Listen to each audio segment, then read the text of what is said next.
Jadi sadar diri, tahu diri. Ini sering saya jelaskan ya, istilah tahu diri ini di banyak momen. Ayo kita kenali diri kita, siapa aku baik dalam skala subjektif maupun skala objektif, bahkan dalam skala universal. Ya tidak mungkin kita merdeka kalau kita tidak tahu siapa kita. Orang bisa merdeka itu kan dia bisa melakukan sesuatu sesuai dengan kenyataan dirinya.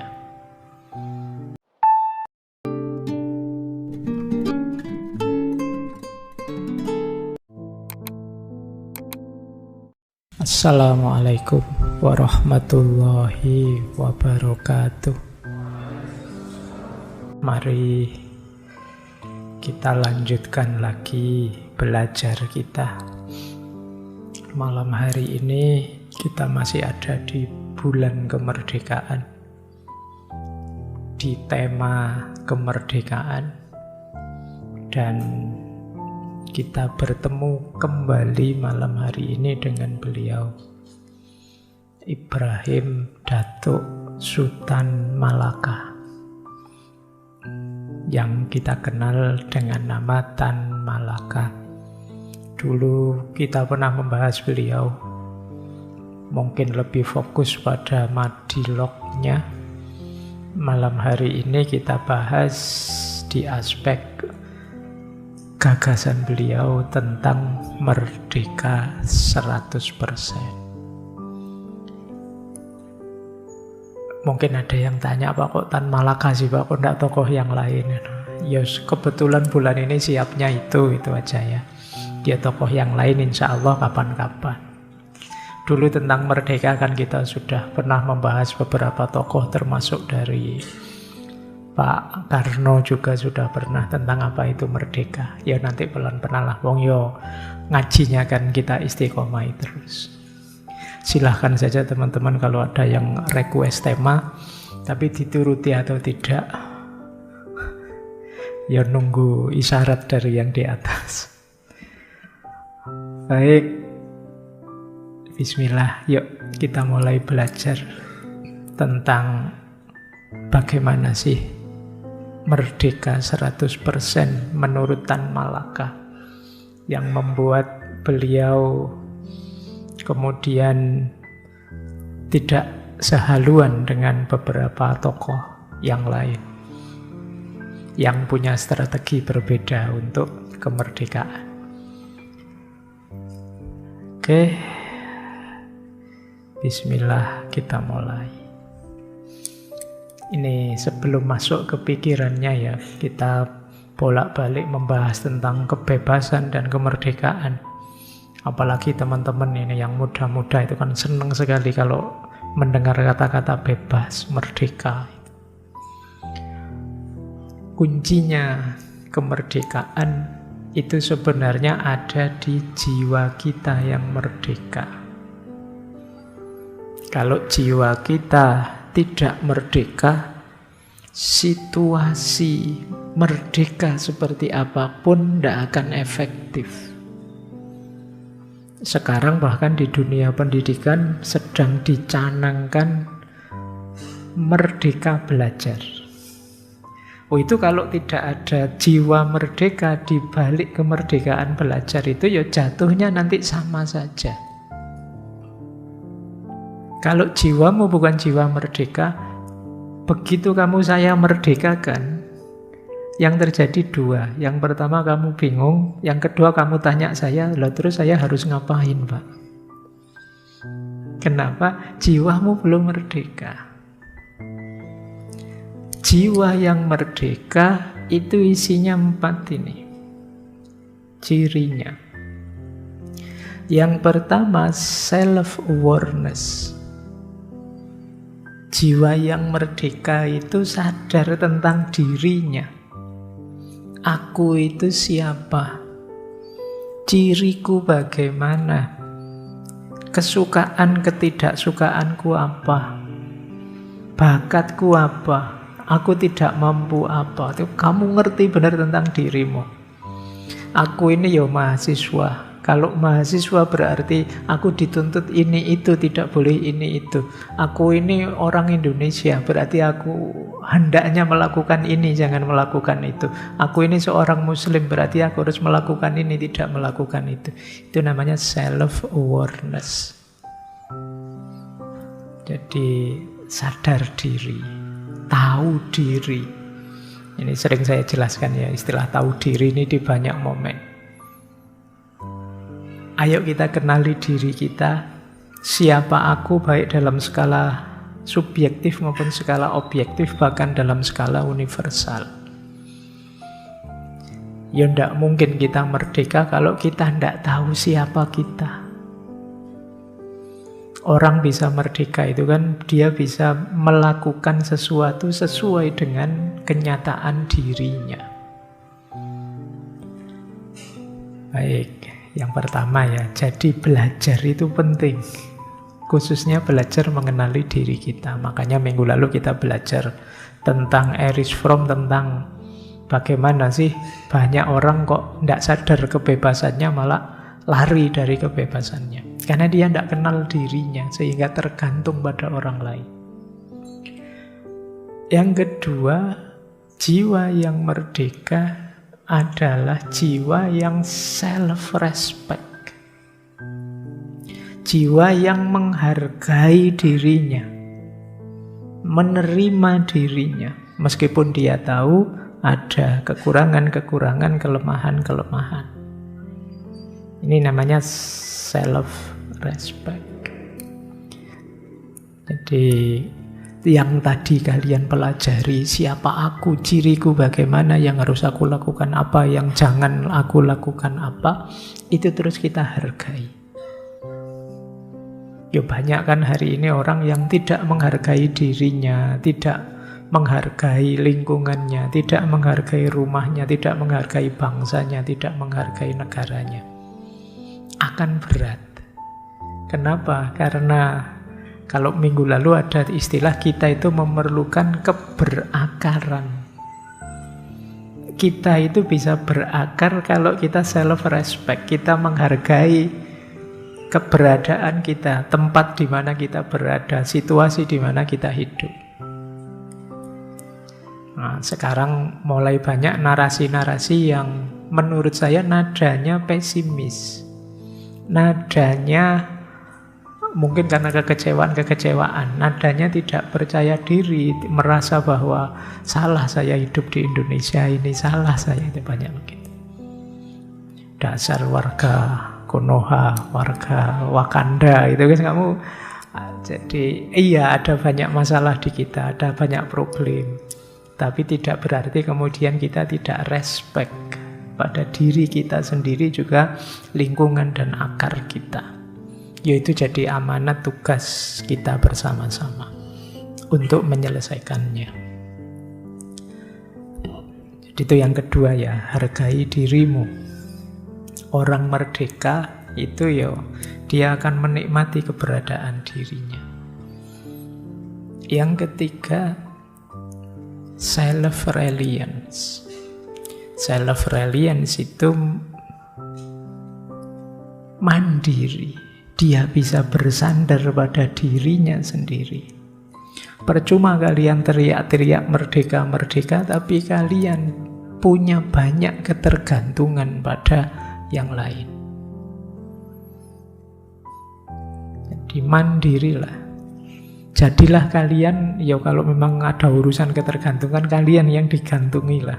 Jangan kalian yang gantung.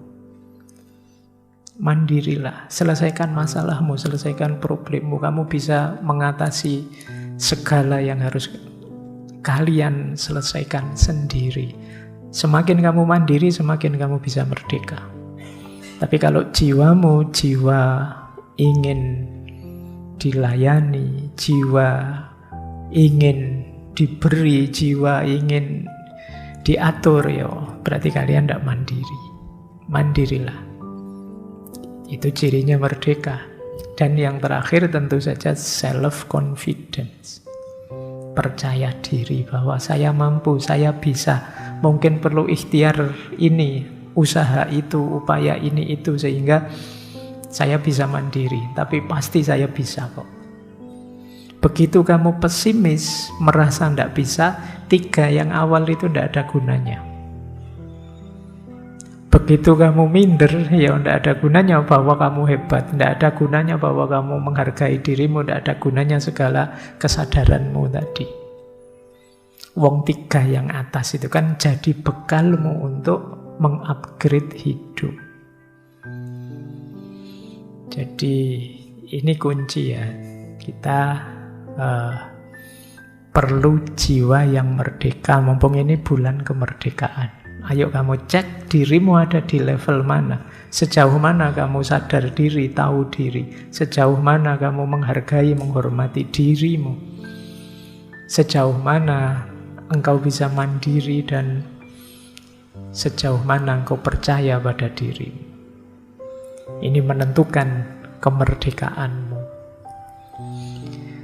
Nah, awalnya ini sekarang kita masuk ke beliau, Ibrahim Tan Malaka.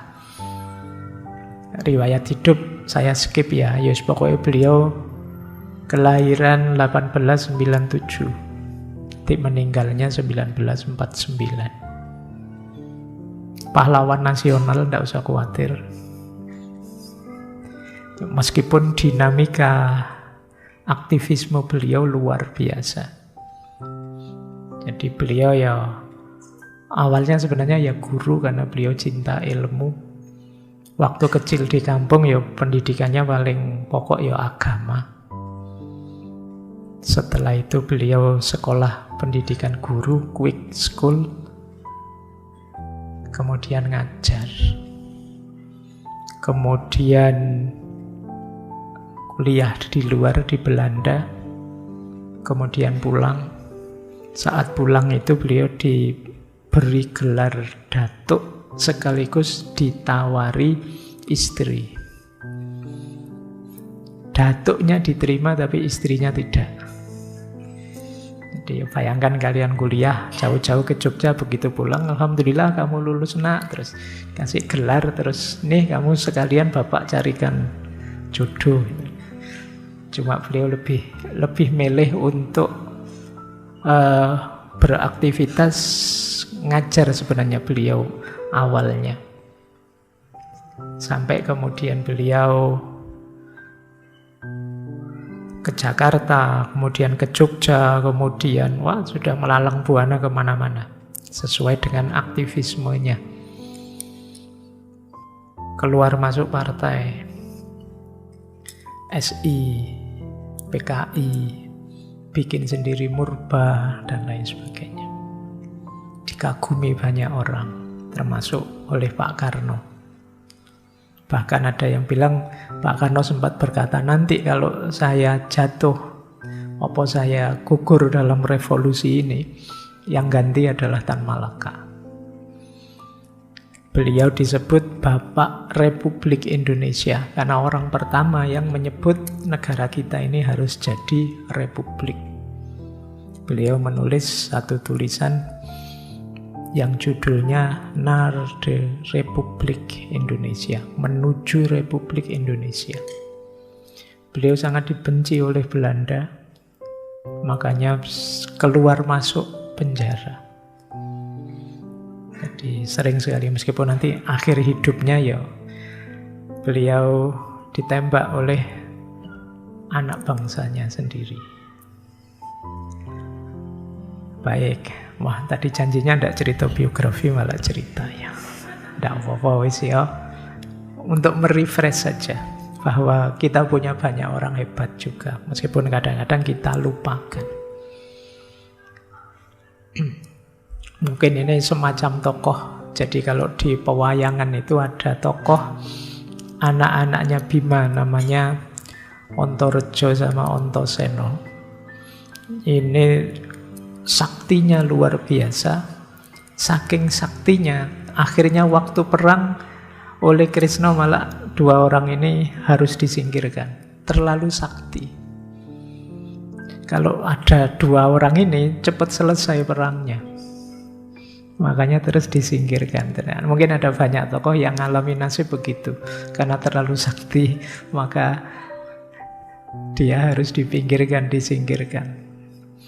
Dan itu saya bikin puisi, terus dinyanyikan sama Iwan Fals yang judulnya Ontorejo itu. Jadi memang ada beberapa tokoh yang nasibnya begitu. Dia harus tersingkir bukan karena apa-apa, karena dia terlalu hebat. Sehingga yang lain insecure. Baik, mungkin itu yang dialami oleh Tan Malaka ini.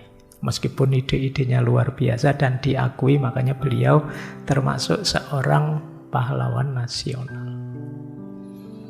Yuk, kita mulai ngajinya. Saya agak tertipu oleh jam terus jamnya mati. Makanya sejak tadi santai-santai masih lama gitu. Ya, kita mulai. Kenapa sih harus merdeka 100%? Beliau ini satu ketika beliau ketemu dengan Soekarno, Hatta, dan Haji Agus Salim tanggal 24 Januari 46. Kalimatnya beliau dahsyat. Mengkritik mereka bertiga. Kata beliau begini, kepada kalian para sahabat, tahukah kalian kenapa aku tidak tertarik pada kemerdekaan yang kalian ciptakan? Aku merasa bahwa kemerdekaan itu tidak kalian rancang untuk kemaslahatan bersama. Kemerdekaan kalian diatur oleh segelintir manusia, tidak menciptakan revolusi besar. Hari ini aku datang padamu, wahai Soekarno sahabatku.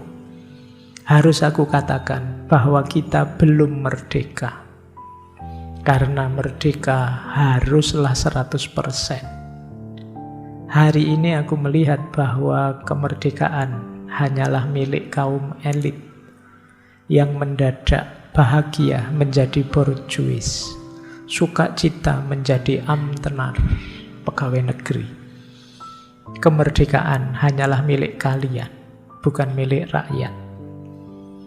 Kita mengalami perjalanan yang salah tentang arti merdeka. Dan apabila kalian tidak segera memperbaikinya, maka sampai kapanpun bangsa ini tidak akan pernah merdeka. Hanya para pemimpinnya yang akan mengalami kemerdekaan, karena hanya mereka yang merdeka, adil dan makmur itu dirasakan. Dengarlah perlawananku ini, karena apabila kalian tetap bersikap seperti itu, maka inilah hari terakhir aku datang sebagai seorang sahabat dan saudara. Besok adalah hari di mana aku akan menjelma menjadi musuh kalian, karena aku akan tetap berjuang untuk merdeka 100%. Oh, ini berani ya di depan presiden.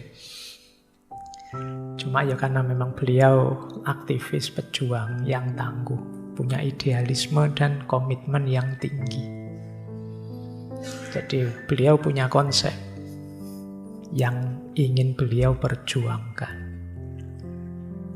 Baik, malam hari ini materi kita tentang merdeka 100% mungkin kita ambil banyak dari salah satu tulisan beliau yang beliau tulis setelah menyaksikan pertempuran di Surabaya. Yang itu menarik, tulisannya modelnya dialog.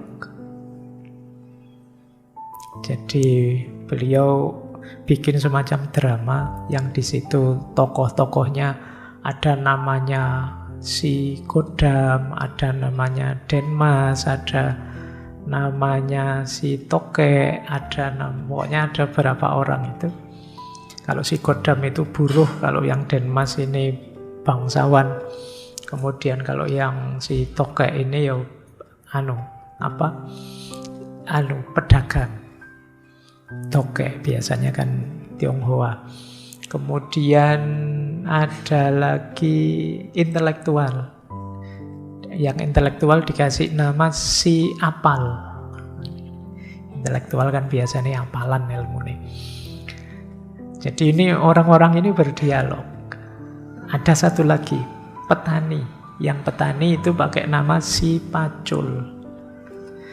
Nah, dialognya menarik, cuma ya ndak mungkin saya baca semua, nanti saya jadinya baca cerpen drama nanti ya. Kita ambil ide-idenya, meskipun nanti beberapa akan saya bacakan. Baik, kita lihat ya. Yang pertama,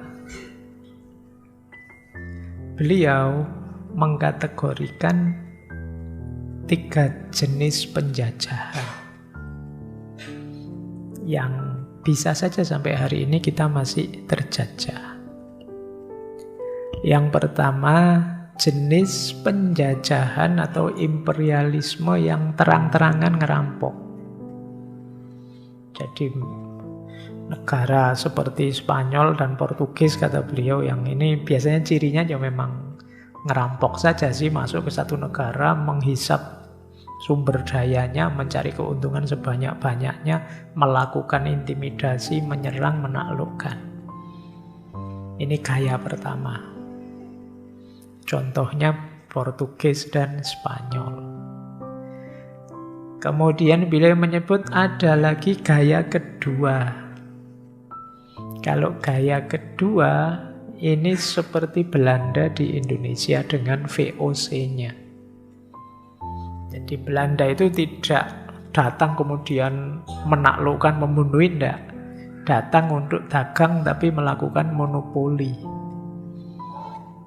Jadi dia yang membeli hasil bumi kita, kemudian dia yang menjual keluar. Yang lain tidak boleh. Nah, ini gayanya Belanda. Nanti ada gaya ketiga, kata Tan Malaka. Gaya ketiga itu mungkin agak kebalikannya VOC tadi. Istilahnya Tan Malaka setengah monopoli. Contohnya Amerika di Filipina. Jadi Amerika ini mengalahkan Spanyol, kemudian dia menjajah Filipina, tapi strateginya kebalikannya Belanda. Kalau Belanda tadi kan memonopoli hasil bumi Indonesia terus dijual keluar. Kalau Amerika itu justru produk-produk dia dibawa ke Filipina. Orang Filipina harus mengkonsumsi yang dibawa oleh Amerika ke sana, sehingga produksi lokal terus kalah. Karena yang dibawa ke sana dikasih harga sangat murah, yang produk lokal terus jadi sangat mahal. Ini istilahnya Tan Malaka, setengah monopoli, tapi yo pahit akhirnya. Yo sama-sama pahit, wong dijajah ya. Jadi ini 3 gaya penjajahan kalau kita tidak waspada. Kalau yang pertama yo mestilah kita, kalau ada yang gaya Portugis atau Spanyol, gampang mendeteksinya, kan perang lah. Siapa yang kuat dia yang menang. Kalau yang kedua, kalau kita tidak hati-hati yo jatuhnya yo ketergantungan pada akhirnya. Jadi kita melarat luar biasa karena satu-satunya jalur untuk menjual ya ke penjajah. Apalagi yang gaya Amerika di Filipina itu ya. Karena harus produknya mereka yang masuk, yang harus dibeli ya. Akhirnya usaha lokal mati. Ini belajar dari sini nanti Tan Malaka merumuskan konsep merdeka 100% bidang ekonomi agar kita tidak tertipu. Oke, jadi ini kegelisahan beliau. Kita lanjutkan. Apa sih merdeka itu? Ini menarik di yang saya sebut drama dialog tadi. Beliau mengilustrasikan merdeka dengan mencontohkan burung gelatik. Ngerti enggak teman-teman burung gelatik? Ngerti ya? Saya enggak tahu anak muda sekarang dunia perburungan apa paham. Kamu duniamu kan dunia gadget. Jadi burung gelatik itu kan burung yang bebas, dia mau terbang kemana saja oke saja. Nah, orang sering memaknai merdeka itu ya seperti burung gelatik tadi.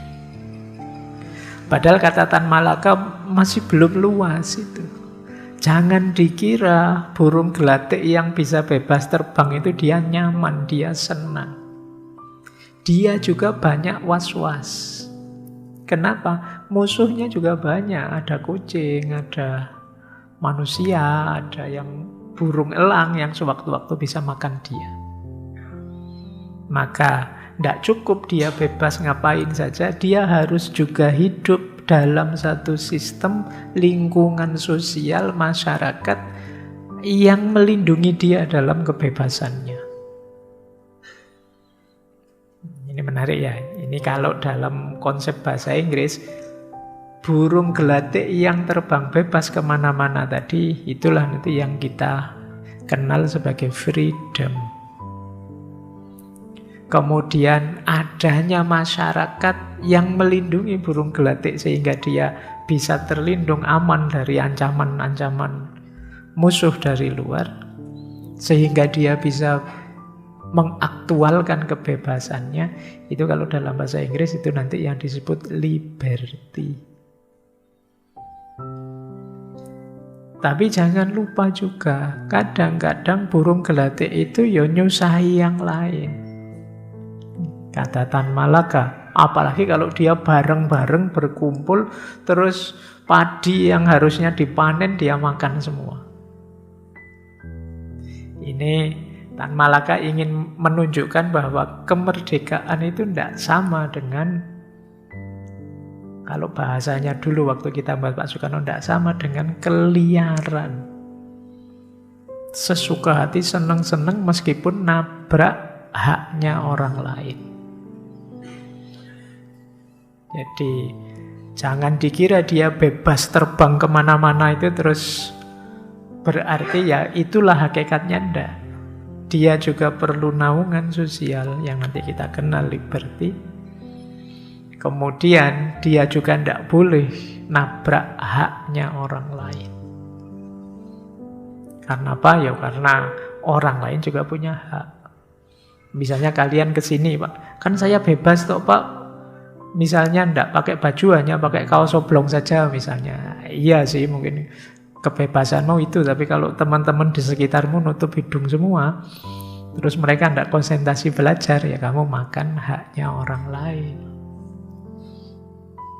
Jadi jangan dikira kemerdekaan itu sekedar bahwa kalian bisa mengaktualkan, mewujudkan keinginanmu, tapi kamu juga harus waspada, jangan sampai nabrak haknya orang lain. Makanya kan kadang-kadang suka-suka saya tuh mau nyetel musik keras-keras misalnya. Wong yo alat-alat saya, telinga-telinga saya juga, kemudian kesukaan saya. Bahwa yang lain terganggu bukan urusan saya. Kalau tidak mau terganggu ya pergi saja. Kan kita sering pakai logika seperti ini. Ya tidak bisa begitu kalau kata Tan Malaka. Merdeka ya harusnya juga menghargai haknya orang lain. Makanya beliau punya kalimat, kemerdekaan yang merampas dan kemerdekaan yang liar itu terus gunanya apa untuk kemanusiaan? Wong tadi kita merdeka itu demi menjamin yang manusia tetap jadi manusia. Lah kok terus liar? Ya berarti justru nabrak nilai-nilai kemanusiaan. Jadi ini di dialog tadi itu menjelaskan makna merdeka itu detailnya seperti ini. Baik, kita lanjutkan ya. Makanya terus dilanjutkan. Loh kalau merdeka itu seperti itu, berarti merdeka itu juga berarti tidak boleh suka-suka kita sendiri, tidak peduli haknya atau keinginan orang lain. Lah terus siapa yang bisa membatasi haknya orang lain? Lah terus siapa yang bisa ngerem kita agar tidak nabrak haknya orang lain?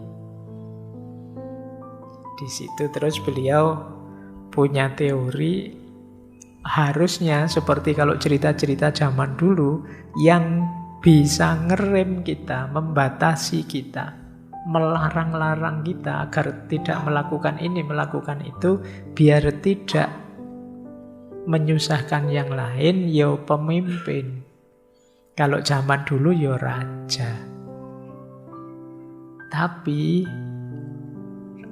syaratnya, beliau panjang lebar ngomong syarat pemimpin di sesi yang dulu Tan Malaka ada itu. Ringkesnya pemimpin itu harus adil, harus bijaksana, harus berani, gagah perkasa. Raja kan begitu, gagah perkasa itu maksudnya berwibawa. Jadi yo kalian kalau milih pemimpin, kalau bisa nyari yang seperti ini. Jadi adil, bijaksana, berani, dan berwibawa kalau ada. Ya, yo kan yo mesti kalau ada tuh. Karena yo ndak gampang nyari orang dengan kualifikasi seperti ini.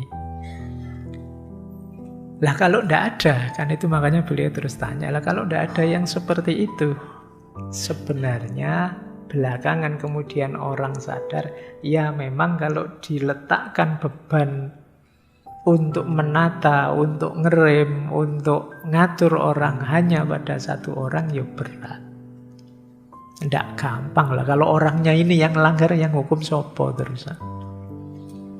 Akhirnya terus, oh kalau begitu yang ngatur harusnya jangan orang. Ya sudah, kita bikin aturan, kita bikin undang-undang yang ngatur kita semua. Dialah yang punya kuasa tertinggi.